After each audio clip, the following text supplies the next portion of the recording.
বিপাশাও আমার অনুজ প্রতিম এবং দুই দিকে সে অভিনয় করে এবং আর্ট কলেজে পড়াশোনা করেছে, শিল্পী।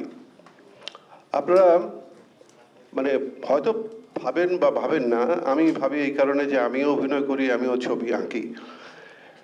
একজন মানুষ যখন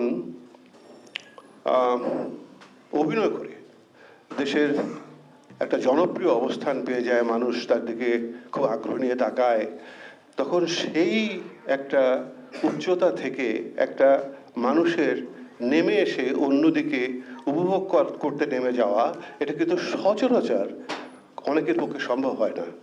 একটা লোভ থাকে, একটা কি বলবো, যে এটা আমি ছেড়ে যাব কি করে।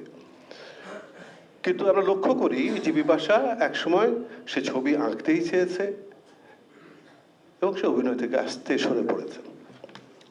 এই যে ছবি আঁকতে চাওয়া, এবং আমি নিজে ছবি আঁকি বলে এবং ওর সঙ্গে আমার নিয়মিত যোগাযোগ হয় বলে আমি জানি যে ও নিজেকে কিভাবে ভাঙছে ঘুরছে এবং একটি অনন্য জায়গায় নিজেকে নিয়ে গেছে।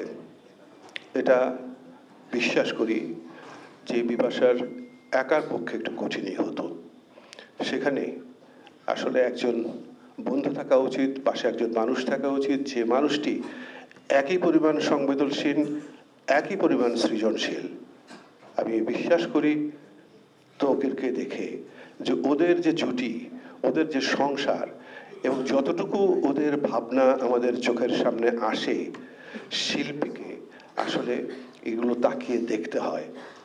যে তাকানোটা বিষয় নিয়ে সাধারণও দেখবে যে শিল্পী কোনো সাধারণ মানুষ নয়, তাদের ভাবনা, চিন্তা, দৃষ্টিভঙ্গি সব কিছু অন্যের থেকে খুব আলাদা হওয়া উচিত।